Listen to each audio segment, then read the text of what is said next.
change, A, exists, and B, is a real threat, and that they're going to do something about it. Whether they do or not is a different matter. But sorry, I've strayed from the question. What advice would I give to people?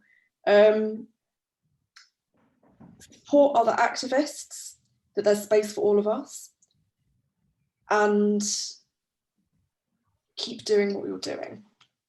Will be my 2 pieces of advice. Very good. And I guess it's been very unusual to stand opposite people like Ian Duncan Smith and other sort of very right-wing Tories and sort of feel their hostility, I guess. You see people and you think, oh, you're the one who voted for people to starve on universal credit. You're the one who voted against the upskirting bill. You called Muslim women letterboxes. You called care workers low skilled, and they're all there opposite. The good thing is now, Nadia, we are live on YouTube. So we're slightly delayed on that. Sorry, YouTube viewers, some slight technical difficulties, but we're here with Nadia. Just for people in the meeting, could you can send messages to the chat if you have any questions for Nadia slightly later on. We will be taking some questions from the audience as well. So just you mentioned about the care sector there, and one thing we do know is that you've been working in the care sector as well as your role as an MP at the moment, and you've been outspoken on that for as long as I've known you, on things like 0-hour contracts and poor wages. But now there's also these, the problems with PPE, the problems with people being able to make rent and things like that. How do you think that the inequalities have been magnified during this crisis? And we know that figures show that BAME communities and working class communities have suffered far greater during the crisis, the COVID crisis. What do we do, and what can we do? Now you're part of the Shadow Health team as well to update and make sure the health and social care sector comes out of this crisis stronger if possible. You're absolutely right. This crisis it's highlighted existing inequalities and it's deepened them. Racial inequalities, class, gender, generational. This is probably seen most sharply with the fact that 72% of workers who have died have been people of colour. The death rates amongst poorer areas are double than affluent areas. And I think the reason why we're seeing such a BME people being disproportionately impacted by COVID is partly just because of existing health inequalities, that if you're a person of colour, you're more likely to be poor, you're more likely to live in overcrowded accommodation, to do underpaid, low-wage work, and to be working on the front line. I wonder as well whether institutional racism has a role to play in this, because it's not just poor Black, Asian, minority ethnic people who are suffering disproportionately and dying disproportionately. It's doctors and nurses as well. And I think I'm wary of us talking about BME people being predisposed to certain conditions, because that is the case. But white people have higher rates of cancer, for example. So it works the same both ways. I think the overwhelming reason for this, I suspect, without being an epidemiologist or a scientist, that it's because of health inequalities and because of poverty. I think as well, something that we don't speak about very much is how COVID has played along gender lines as well, that a lot of the lowest paid workers are women. Women, for example, in social care, overwhelmingly women, and they're low paid workers, disproportionately migrants or people of colour as well. And they've had to hold the social care sector together. They've borne the burden of a decade of cuts and privatisation and mismanagement. And now crisis is being placed within that crisis that these same low-paid women workers are having to bear the burden of. And I think as well, we're seeing it with schools that, and I think that Rebecca Long-Bailey is absolutely right. Schools shouldn't go back until it's absolutely safe to do so for pupils and for staff. But of course, people who will suffer most from not being able to go to school are children from poor families, children who need to go to school for their hot meal, sometimes the only hot meal that they'll have a day, whose parents aren't able to homeschool them for whatever reason, perhaps because they're working every hour God sends to make the rent. Absolutely. And the other part of that question, Nadia, just in case I'm doing my Paxman bit now, you forgot, was, you know, you're now part of the Shadow Health team. You know, what do we need to do, and where do you see the future for health and social care? Yeah, I am. I'm really delighted to be part of the Shadow Health team now and to be supporting the work of John Ashworth and all the Shadow Ministers. I thought that today's health questions was excellent, and particularly I am policing your tone at the moment. Say that again. I am policing your tone. Well, I was going to say, I think the only person who got the tone wrong there was Matt Hancock. What do I see as the future for health and social care? This is a massive question. We could spend all night talking about this. But I think the key point to make is that there should be no going back to normal. We can't go back to normal with regards to health and social care, the economy, the environment, climate policy, workers' rights. There's no going back to normal because normal was broken for so many people. So what next? What do we build afterwards? I think we've got to reimagine a better society, a fairer society, one in which people actually have power. I very much believe in individuals having power and autonomy, and that's also something that's been highlighted during the crisis. I think is even though we've had more spending isn't in and of itself socialism. You know, you spend on border guards, that's socialism. You spend on you know, other things that aren't socialist, that it doesn't make it socialism just because the government's spending more. I think the real test is whether workers and whether all people have more power. And in fact, we're seeing that people have even less power. So I think that should be at the centre of how we reimagine society beyond the crisis, that people should have more power.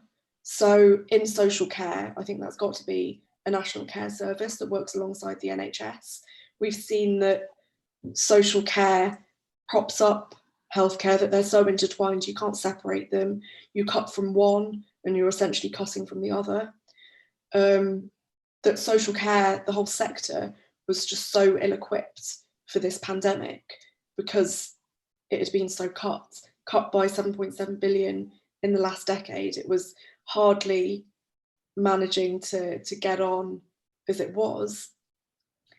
So that's one thing, giving social care parity with healthcare.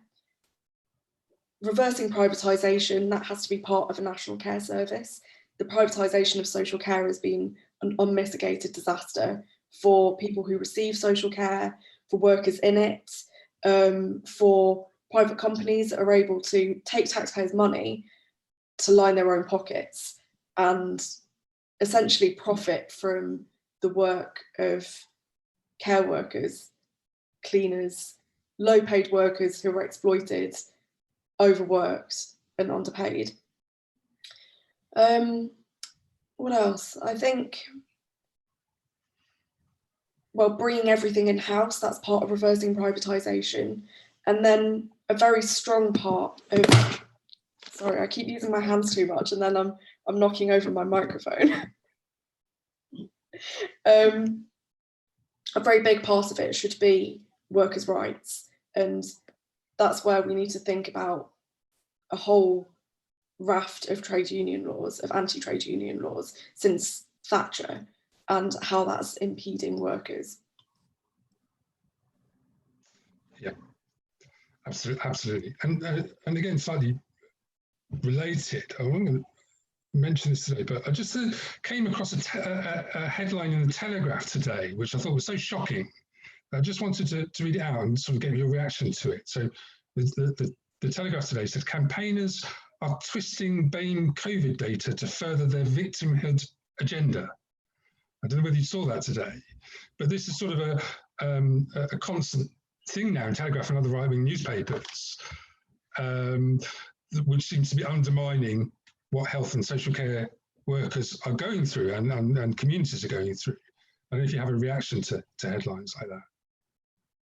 I hadn't seen that headline. That's extremely scary. The fact that it's not true, the fact that it's been published in a mainstream paper, that's, you know, something that you don't expect to see on Breitbart or an outright website, not in a mainstream paper, although of course we've come to expect that sort of headline from the likes of the Telegraph, the Daily Mail, the Sun, the Express. It's extremely worrying. And what I do worry about is with lockdown, you know, whenever anything difficult happens, and I support lockdown completely, by the way, I and other Labour colleagues calling for it for a long time. I'm glad that it's been implemented. But with life looking so drastically different now, this is another opportunity for the far right to exploit. And we know that they've got very simple answers to problems. It's either pretending that they don't exist, like climate change, or it's blaming someone else for them, like your Polish neighbour or Muslim shop owner at the end of your street. So we've got to make sure that we're still occupying that space and that we're getting our message out and speaking to people and combating this sort of fake news. And I get that that's more difficult now that we're not seeing each other, but it's likely to be cropping up in mutual aid groups, on your street WhatsApp groups. And I think it's very difficult in this time of crisis to pick people up on that, but we need to, otherwise the seed that the far right has planted is just going to grow and grow. And I think that's the other worry that I have, is that COVID is playing along the same lines as Brexit did. It's like the new culture war.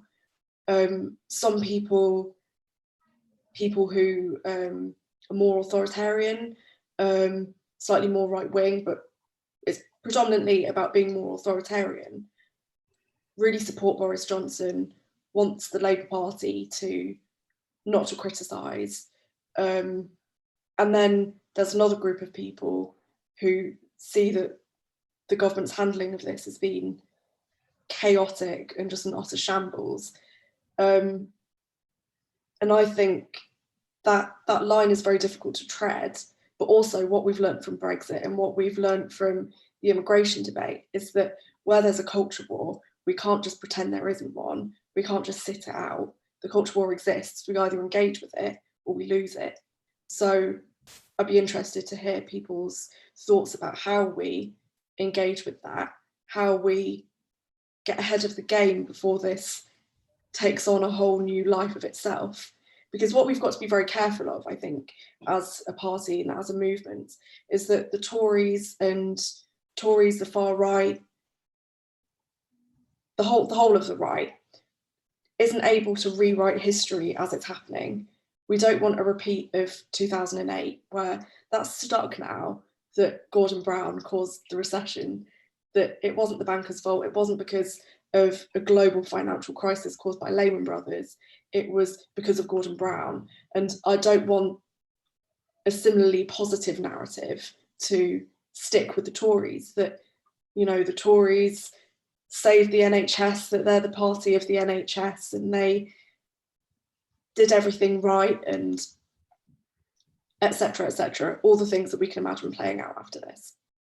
I also think, and this isn't spoken about enough, that this is a real opportunity for us to be speaking about migrants' rights and about the fact that the immigration bill that came before Parliament only a couple of months ago, where Priti Patel designated care workers as low skilled, now who are the real, essential workers? It's not the bankers, it's not the offshore companies, it's not the hedge fund managers, it's the care workers, cleaners, porters, shop workers. So we need to be making those arguments with regards to workers' rights as well, and that these people should be given indefinite leave to remain, and all of that should extend beyond the crisis, not just because they're economically useful during the crisis, but because everyone should have human and workers' rights. I mean, you mentioned those things, and they sort of lead on to my next question. You mentioned the culture war and the rise of nationalism, and that headline in the Telegraph, I think, is really indicative of where we're going with this, which is kind of a Trumpification of politics, and that's going on across the world. So it's not just in this country, but nationalism is growing to scary levels across the world. I know that you were in a meeting today about the Uyghurs in China and what's happening to them, and you are, I think, seeing Keir Starmer talk about the Kashmiri situation. There are lots of ongoing issues across the world, Kashmir, Palestine, etc., etc. A lot of these nationalist dictators are using the crisis, as you rightly mentioned, to undermine rights and to bring in draconian laws. And we see Viktor Orban straight away bringing in anti-trans laws. Where does Labour's foreign policy go from here? How does it change from the last few years? And how do we, as Labour, as the Labour Party, seek to sort of combat the rise of nationalism both in this country and across the world? That's like 5 questions in one, Steve. Okay, so I think, yes, you're right, whether it's Modi in India, Bolsonaro in Brazil, Orban in Hungary, the rise of the authoritarian far right inspired by fascism is on the rise. I particularly worry about India because that's what my background is, and I'm looking forward to meeting with Keir Starmer on Thursday to discuss Labour's policy on Kashmir, because I think I've been outspoken about this for a long time, that the occupation of Kashmir by Modi's government is abhorrent. The human rights abuses that are taking place are disgraceful, and we need, I think, self-determination is really important here. That, like Kashmir, like in Palestine, their liberation depends on self-determination, partly. And that doesn't mean supporting any sort of nationalist move, because as a Labour Party we should be internationalist, but it does mean giving people power over their destinies and protecting them from human rights abuses and following UN resolutions, not throwing people under the bus. And the same goes with Israel and Palestine. Actually, I think you probably agree, Steve, that I'm quite happy with the current Labour Party policy on Israel and Palestine. I think that I support a two-state solution, and I think that we should be supporting dissenting elements in Israeli society. And I know that you've got connections with groups like Yahad to support working class Israeli people and, feminists and people with liberal, progressive, anti-racist and internationalist views in Israel to overthrow their far-right government. And I take pretty much the same approach, whether it's Modi, Bolsonaro Bolsonaro in Brazil, although we don't have a big Brazilian population here in Nottingham. I think it's very important to support dissenting elements in those societies, because otherwise there's always the risk of scapegoating an entire nation. And a lot of people say to, well, a few BJP activists, it really tends to be, say to me, you know, you're anti-Indian. It doesn't matter to them that I am Indian. But also I've got no interest in being anti-Indian, or I think it's very important for us to support the workers' strikes in India, to support the movements, particularly in Punjab and at universities, against Modi's government and against this crackdown on the press and academic freedom. Does that answer the question about where Labour's foreign policy should go? Not really, does it? There's a lot of more points. Yes, there was, but I think it all comes down to one thing, and that you've explained that very well, which is you know, supporting dissident groups that we believe in, and anti-racist groups throughout the world. I mean, we mentioned Keir Starmer there. I mean, the other big thing that's happened since you started or became an MP is that we've changed leaders in the Labour Party. We have a new leader, and obviously there are things that are going to change. There's clearly lots of things going on in terms of internal Labour Party politics. There are new groups emerging on the left, and there are some splits happening on the left. Where, you know, the left, I suppose, has been embodied in the Labour Party by momentum for a long time. Where does the left in Labour go from here? And what part do you think Open Labour might have to play on that? Another massive question. Why am I asking question? What should Open Labour do? You need to sort out your what the soft left is and what Open Labour's space is in this. No, I'm joking. I'm a member of Open Labour, and I think it's got an important role to play. I, as you know, am very pluralist, and I think that we make better decisions and make better policy when we have lots of different views. And I think that disagreeing in the movement is a good thing, as long as we do it well, i.e. transparently, democratically. And that's why I think it's important to have factions as well, not to be sectarian. I think sectarianism is an absolute poison that stops a lot of good things getting done. But I think it's important to be able to organise transparently and democratically, and factions should function as such. So I support, you know, anyone to be a member of Momentum or of Progress, and I think that they have a place in the Labour Party. Of course, I, as a socialist and as a libertarian socialist, will be fighting from my political perspective to be the dominant one. But that's the nature of a broad church, and I think it's right that we function as a broad church. I'm following Forward Momentum very closely. I think that that's an interesting space for socialists who are more libertarian and more open and outward looking to organise. I think it's something that Open Labour should be part of. I'm also following Momentum Internationalists. I think that they're a very important part of the conversation, and I'd like to see a mix of all of those groups coming together. But what role should Open Labour play? Okay, this is huge. Well,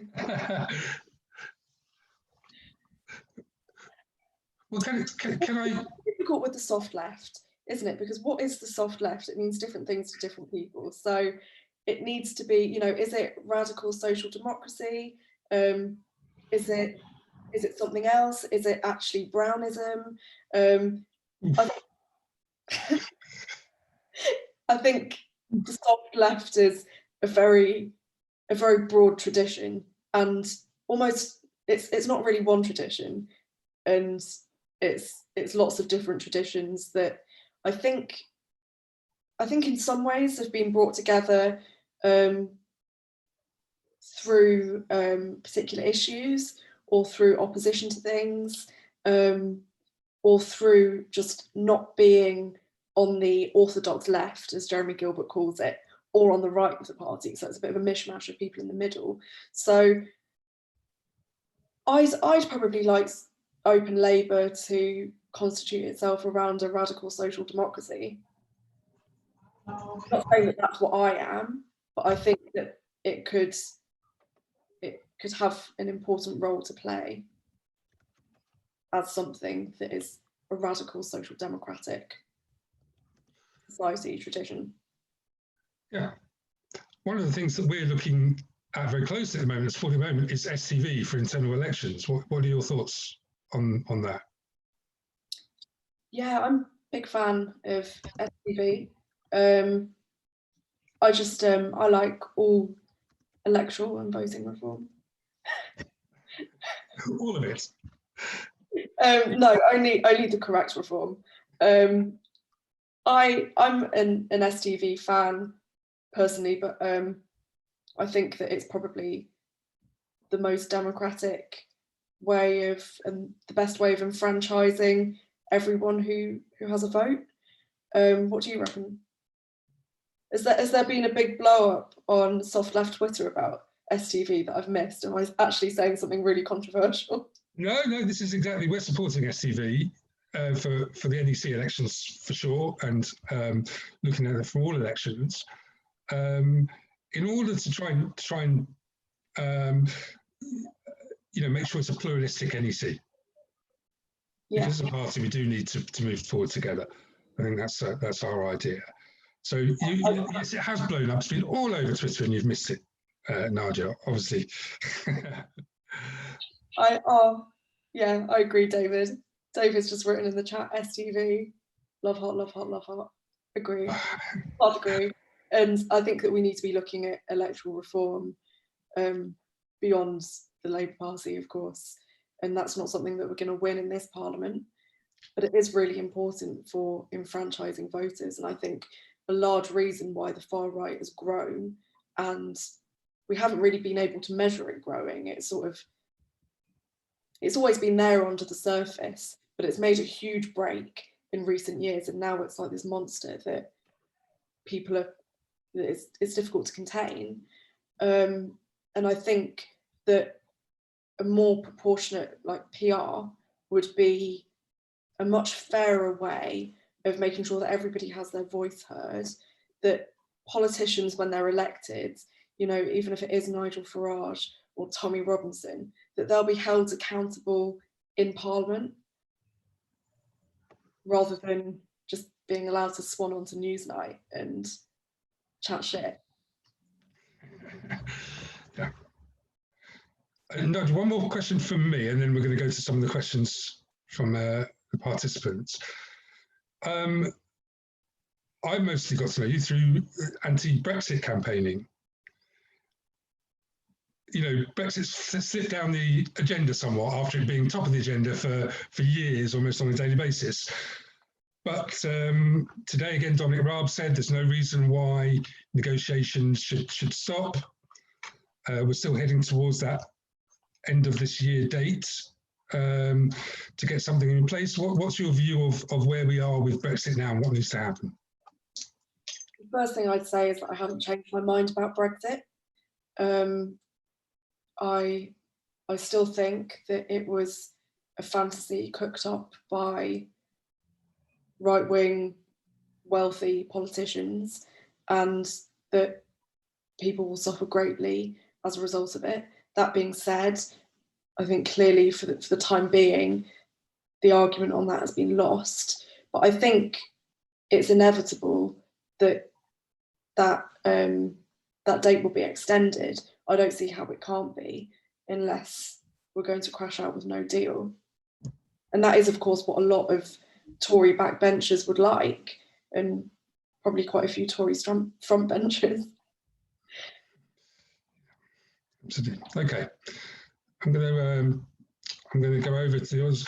If you don't mind asking your own questions when I come to you. Matt Carter, I'm just going to unmute you. Would you ask your question? What do you think Keir should lead on at tomorrow's PMQs, or what would you lead on if it was up to you? Oh, okay. I expect he'll probably go hard on social care and the number of deaths outside hospitals, because of course the government is saying that we've hit our peak, but that's not necessarily the case in social care and in care homes. I think that he's spoken a lot about social care recently, which I'm glad about.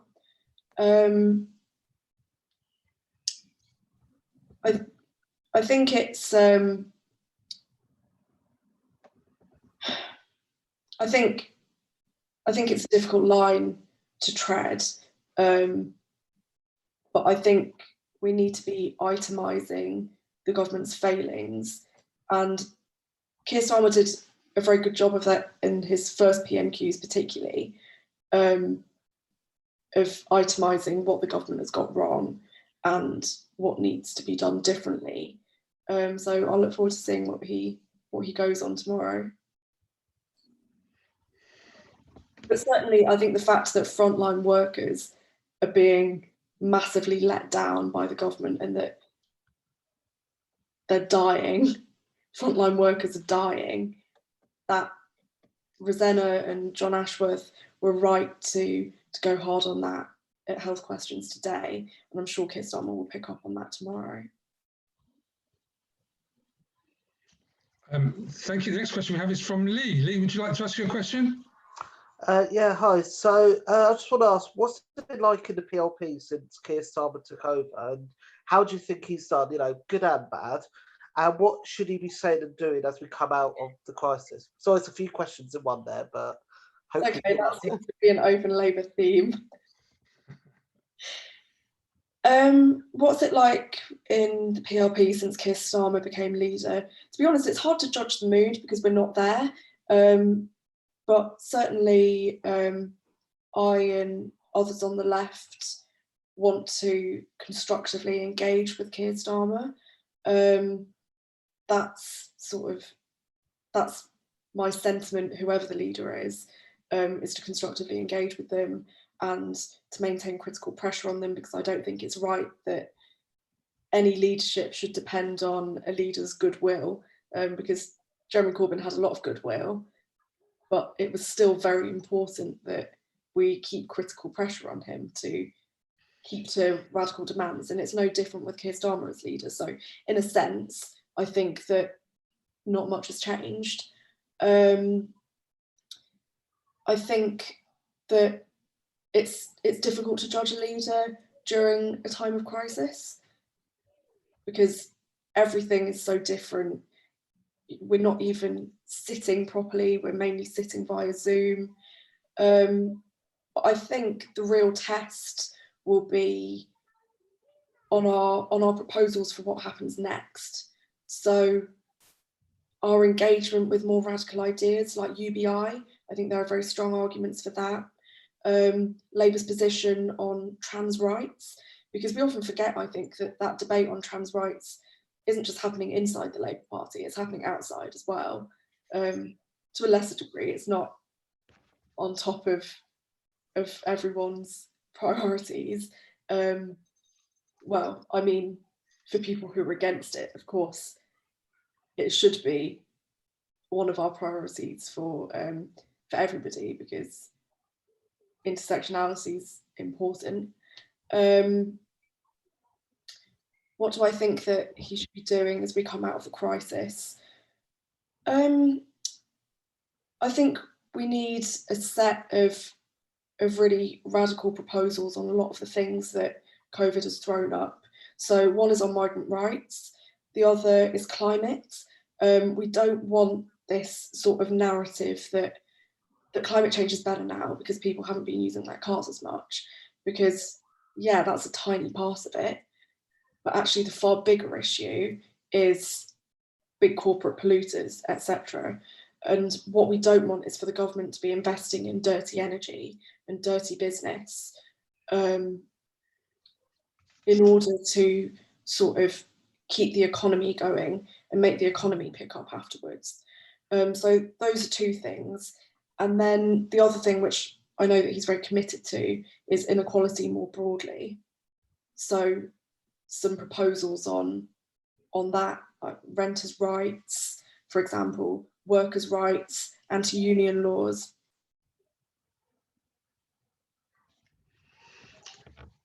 Thank you, Lee. I'm going to unmute Sarah Dorman for her question. Hi, Nadia. You know what I'm going to ask already. Thanks for being such a strong supporter of sex worker rights. Why do you think that so many of the shadow cabinet think that Labour should support all workers apart from sex workers? Yeah, thank you for all of your work on sex workers' rights. And I'd like to pay a massive tribute here to Swarm and to Labour for Decrim and Decrim Now. I've been really inspired by sex workers who have been fighting without any workers' rights for proper protection at work. I think that this is obviously a very bitter debate on the left in wider society as well, and within the Parliamentary Labour Party. I don't, to be honest, I don't really know why that is. I suppose it's because instinctively you think people are being exploited, because of course people are being exploited in many circumstances. Therefore, sex work should be banned, or punters should be criminalised, and that's an instinctive reaction, but it doesn't necessarily translate into safety for workers and safety for women. So I think a discussion in the Parliamentary Labour Party and in the Women's PRP needs to be had about that. I'd love to have you in Parliament to be part of that and to lead that if you'd like to be, or for other willing people to be. I think it's an argument that has to be made and won, and it's really important, because meanwhile people are so precarious and hyper vulnerable to exploitation. Thank you, Sarah. Ian, would you like to ask your question? Yeah. Can you hear me? Can you hear me? Yeah, I can hear you. Hey, Ian. Hi, Nadia. This is weird because you're so close by, but we're talking on Zoom. Yeah, it's the way of life at the moment, isn't it? Yeah. Oh, house party is something else that I know nothing about. What, if any, electoral, political and strategic coalition of forces would you envisage would be necessary to bring about the introduction of constitutional and electoral reform, including PR, as part of a manifesto for 2024 that could secure support across other parties in the lead up to a general election? Oh, this is such an Ian question. Well, you've got an answer to this. Why don't you give the answer? I haven't got an answer to it. Well, I've got some ideas, but I'm more interested in your ideas right now. I know that we agree on the need for proportional representation and for pluralism, and that's probably where it stops, because I'm not in favour of a progressive alliance. Of course, these are such unprecedented times. Mm-hmm. We've lost so many seats. We need a strategy to win back those seats, and that's going to be very difficult under the current system. And a progressive alliance is one strategy. It's not one that I agree with, but it is a strategy.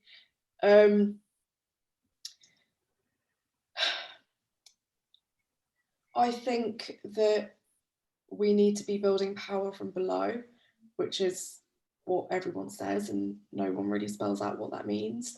I think that we need to be empowering local government, but also democratizing it, because local government isn't necessarily reflective of local communities, and disenfranchisement runs very, very deep. for example, we saw in Clifton, in Nottingham, the whole of Clifton, which for people who aren't from Nottingham is a big council estate. At one time, I don't know whether it still is, it was the biggest council estate in Europe. It's always been Labour, and at the last local elections in May, it went independent. The whole estate went independent, and if you'd have said that to someone 5 years ago, I don't think they would have believed you. We've still got a very strong Labour local authority, but there are seeds of discontent, for example, in Clifton and across the city and in other cities and towns across the country. So I think it's really important that we, I think empowering the voluntary sector is important, actually, and that might not be a popular thing to say on the left, but I think that it's not just about the state, that the state is very important, but we need decentralisation as well. But a lot of these are answers to what I'd want to do in government, or the things that I think need to happen in order for us to get there. But the real question, I suppose, is how do we make those happen? And that's what we've been trying to do for the last 5 years, and in some places succeeding. Like, for example, the delivery riders in Nottingham have been organising for the last year and a half and going from strength to strength. The taxi drivers have been doing the same thing. But then what happens to people who aren't in employment? What happens to people who are, say, tenants and tenants' rights? So I'm really happy that Acorn Union is set up in Nottingham, and shout out to all the organisers of that, because I think that's going to spell really awesome things for the city. And I think really that's where the answer to rebuilding power lies. Thanks, Ian. Where should we go to next? Let's have a look. I was caught on the hop there because I noticed our MP for Leeds North West has joined us. He might have an interesting question for you in a moment, Nadia. I'm going to go to Mark White. Mark, do you want to ask your question? Oh, sure. Yeah. Hi, Nadia. So I was going to ask, so you've been involved in a number of pan-European movements, such as Another Europe is Possible, and other groupings to build international solidarity around changing Europe, about tackling the rise of the far right. So now that you're in the PLP, do you see much of an appetite for Labour to work more outwardly with socialists and social democrats internationally, especially on things like the Green New Deal, migration issues? Obviously, Brexit's still in the background, but trade unionism as well, European-wide. From my experience as a Labour International member and going to PES Congress 2 years ago, I found that the UK Labour delegation was virtually invisible apart from Jeremy Corbyn being there. And I think the party institutionally is very inward in terms of its kind of obviously focused on national politics and winning elections here, but a lot of the issues we need to face are things we need to work internationally on, and obviously Brexit is something that's going to hamper that. Yeah, those are really good points. Nice background, by the way. Thank you. Yeah, it's my Eurovision background.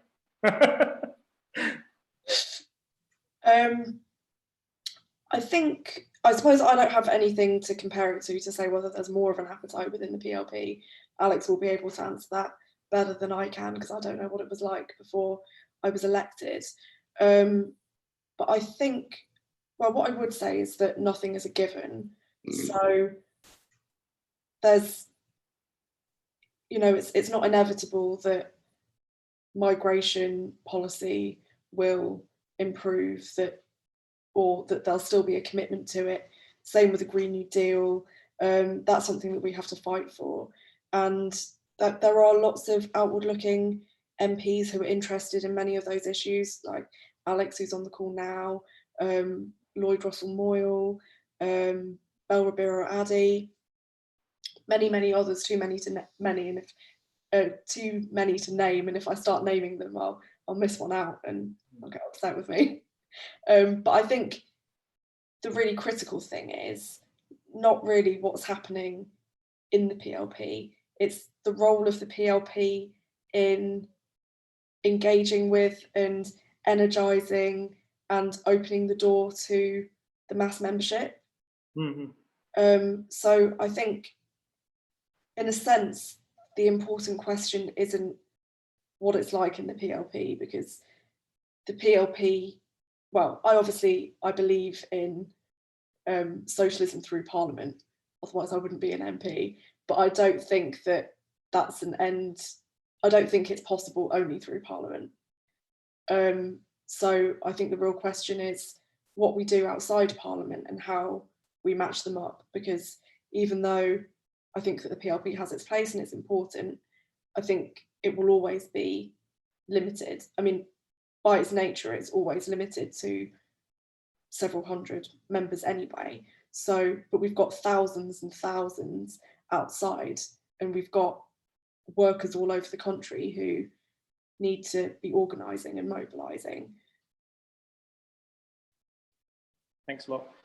Yeah, I mean, I kind of agree as well. You were saying earlier, just before I asked my question about grassroots involvement and such. So in a way, I think there's both I'd like to see the PLP to be sort of like appearing and being more visibly, you know, being around other international socialists and doing more work with them, but also to promote opportunities within the Labour Party for people to engage with international socialists and for the institution itself to be a lot more, have a much wider outlook in terms of what it does with members and how it sort of works with its membership. Yeah, I agree with you, and I guess that's why it's important for it to also come from the top down as well as the bottom up. It's just that the top needs to be reflecting what's happening at the bottom, and that's why it's so important to democratise the party. But I agree with you, and I'd be keen to talk to you about this offline and to hear about the organising that you're doing. Thanks. Thanks very much for your question, Mark. We're going to come to Rona next. Let me see if I can just unmute you, Rona. Where are you? Not very well, Rona. I can hear you well and sort of well enough. Say that again. On and off. Okay. Yeah, I can sort of hear that. You can hear me? Okay, great. I am of the opinion that if Labour had not behaved as it did in 2017, we would have a Labour government now under Jeremy Corbyn. And the fact that they behaved in such a way convinces me that Labour do not want to govern under a socialist manifesto. So what hope would you give to someone like myself who remembers Rachel Reeves from 2014 saying that Labour are not the party of people who claim benefits? I'm disabled, I'm always going to be eligible to claim a disability benefit for kids. Now, I feel at the moment politically hopeless because I feel that Labour has reversed it back to the 2014 model, which is not the party to keep my benefits. And I'm wondering what hope you would give to not just myself, but to people. There's a lot of anger out there. There's a lot of people I know, friends of mine, who are thinking of leaving the party because they don't see Labour as the party that represents them anymore. Because a lot of people joined the Labour Party in 2015 to support the socialists. So what hope or what response do you give to people like ourselves? I think sound wasn't very good, but I got the gist of that. Labour's policy on welfare and benefits, and what would I say to people who are thinking of leaving after that report and other things, perhaps. That was the gist of what you were saying? Okay. On benefits and welfare, the Labour Party is the party of all workers, including unemployed workers, including people who can't work. It's the party of the working class, and everybody should have not just enough to live on, but actually enough to live comfortably on and to enjoy life. And that's why we need a whole overhaul of the benefit system, and people need to stop being scapegoated. Disabled people need to stop being thrown under the bus, and people need to stop being just valued based on their economic utility. And that's not just disabled people, it's migrants, it's older people. I completely agree with that. And I think that bread and roses is a good guiding principle for what the Labour Party should be, that we shouldn't just give people the minimum, and it shouldn't just be about giving people either. It should be about empowering people to have power and to have autonomy, and not just to have the minimum, not just have, like a roof over your head and enough money to eat, but also to be able to have nice things, because working class people should have nice things. On people who are thinking of leaving the Labour Party, I spoke out about this at the time. I very firmly believe that people should not leave the Labour Party. I think, I can sympathise with why people might want to. The racism and the misogyny and the homophobia contained in that report was despicable and sickening for anyone who read it, particularly in light of the fact that we could have been 3 years into a Labour government now. There's no saying that we would have been, but we were only about 2,000 votes off, according to the Independent. So we could well have been. I do think, though, that it's important to say that politics shouldn't be a transactional thing. It shouldn't be that we come into the Labour Party because we like what's on the menu, and then as soon as the menu changes, we leave. The Labour Party is, in my view, and probably in yours as well, and that's why you joined and why other people have joined, the Labour Party is the only vehicle, ultimately, I think, in the current system that we have of working class people having power. And that's not going to change, not without, some sort of like wild, well, let's not even go there. That's not going to change anytime soon. So we need to be in the Labour Party to make our voices heard and to make changes. We've got to keep arguing for what we believe in a comradely, transparent and democratic way, but we've got to keep making the case. There's no point in picking up your things and going home, because the Labour Party is still here. It's going to be influenced by someone, so why not be influenced by you? Okay, well, Nadia, I know we only had you for an hour, and that hour is up.